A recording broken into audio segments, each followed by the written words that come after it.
കൂട്ടുകാരെ എല്ലാവരും സുഖമായിരിക്കുന്നു. നമുക്കിന്ന് പാവയ്ക്ക ഉണ്ട്. പാവയ്ക്ക റോസ്റ്റ് എങ്ങനെ ചെയ്യാൻ നോക്കാം. ഇന്നിത് പാവയ്ക്ക റോസ്റ്റ് ചെയ്യാനായിട്ട് പോകുന്നത്. അപ്പോൾ ഞങ്ങളുടെ വിളയിൽ തന്നുള്ള പാവയ്ക്കാണ് കേട്ടോ. പച്ചക്കറിയുടെ വേസ്റ്റ് കൊണ്ടിട്ട് അപ്പോഴത്തേക്കും അതിൽ നിന്ന് പൊടിച്ചു തന്നതാണ്. അപ്പോൾ 3 പാവയ്ക്ക ഇട്ടിട്ടുണ്ട്. നമുക്കിനി ഇതെങ്ങനെയാണ് റോസ്റ്റ് ചെയ്യാനാണ് നോക്കാം. നന്നായിട്ട് ചെളിയൊക്കെ കളഞ്ഞിട്ട് കഴുകി എടുത്തിട്ടുണ്ട് കേട്ടോ. അപ്പോൾ നമുക്കിതിന് ചെറുതായിട്ടൊന്ന് റൗണ്ട് ചെയ്ത് കട്ട് ചെയ്ത് അരിഞ്ഞ് കൊടുക്കുന്നുണ്ട്. കണ്ടില്ലേ, നന്നായിട്ട് വിളഞ്ഞിട്ടുണ്ട് കേട്ടോ. അതിൻ്റെ ആ ഉള്ളിലൊക്കെ നന്നായിട്ട് ചുവപ്പ് കളറായിട്ടുണ്ട് കേട്ടോ. നന്നായിട്ട് വിത്തൊക്കെ വിളഞ്ഞ് വന്നിട്ടുണ്ട്. നമുക്കിതിന് വിത്തൊക്കെ വന്നിട്ട് പൊട്ടാത്ത വിത്തുകൾ നോക്കി ഒരിക്കൽ കൂടെ ഒന്ന് പൊടിപ്പിക്കാനായിട്ടിടാം കേട്ടോ. കണ്ടില്ലേ, നന്നായിട്ട് വന്നിട്ടുണ്ട് കേട്ടോ.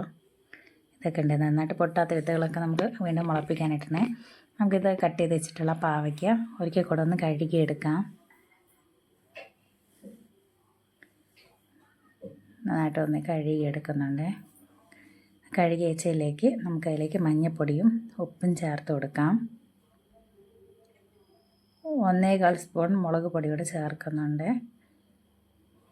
അതിന് ശേഷം നമുക്ക് നന്നായിട്ടൊന്ന് മിക്സ് ചെയ്ത് കൊടുക്കാം.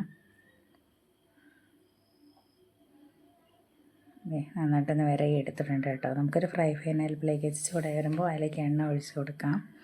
ഞാൻ കടുക് കരിവേപ്പില ഒന്നും ഇട്ടിട്ടില്ല കേട്ടോ. അല്ലാതെ നേരെ നമ്മുടെ വെച്ചേക്കുന്ന നമ്മുടെ പാവയ്ക്ക് അതിലേക്ക് ചേർത്ത് നന്നായിട്ടൊന്ന് മിക്സ് ചെയ്ത് കൊടുക്കാം.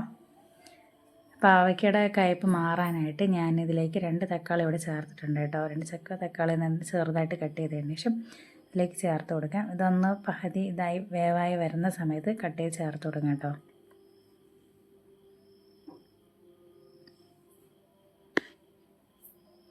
ഇതേപോലെ ഒന്ന് കട്ട് ചെയ്തിട്ട് ചേർത്ത് കൊടുത്ത് അതിൻ്റെ കയ്പ്പ് മാറും കേട്ടോ. പാവയ്ക്കയുടെ കയ്പ്പൊക്കെ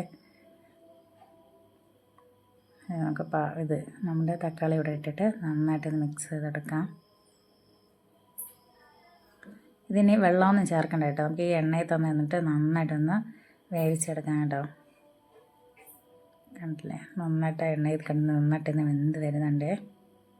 ചോറിൻ്റെ കൂടെ കഴിക്കാനും ചപ്പാത്തിയുടെ കഴിക്കാനായിട്ട് അടിപൊളിയാണ് കേട്ടോ. നല്ല ടേസ്റ്റാണ്. കയ്പ്പൊന്നുമില്ല കേട്ടോ. ഇത് തക്കാളിക്കൊക്കെ ഇട്ടപ്പോഴത്തേക്കും തക്കാളിക്കയുടെ ആ പുളിപ്പൊക്കെ ചേർന്നപ്പോൾ അതിൻ്റെ കയ്പ്പൊക്കെ മാറി നല്ല ടേസ്റ്റായിട്ട് വന്നിട്ടുണ്ട് കേട്ടോ. നന്നായിട്ട് പാവയ്ക്കയും തക്കാളിക്കൊക്കെ നന്നായിട്ട് ഇതായിട്ടുണ്ട് കേട്ടോ. നമ്മൾ വച്ചതിനെങ്കിലും കുറച്ചുകൂടെ കുറഞ്ഞിട്ടില്ലേ. നമുക്കിതിലേക്ക് കുറച്ച് മല്ലിയില കൂടെ ഇട്ടിട്ട് നമ്മുടെ പാവയ്ക്ക റോസ്റ്റ് റെഡിയായി. കണ്ടില്ലേ, നോക്കിന്നെ ഇത് അടിപൊളിയായിട്ട് ചോറിൻ്റെ കൂടെ കഴിക്കാനും ചപ്പാത്തിയുടെ കഴിക്കാനും അടിപൊളിയായിട്ട് വന്നിട്ടുണ്ട്. കണ്ടില്ലേ,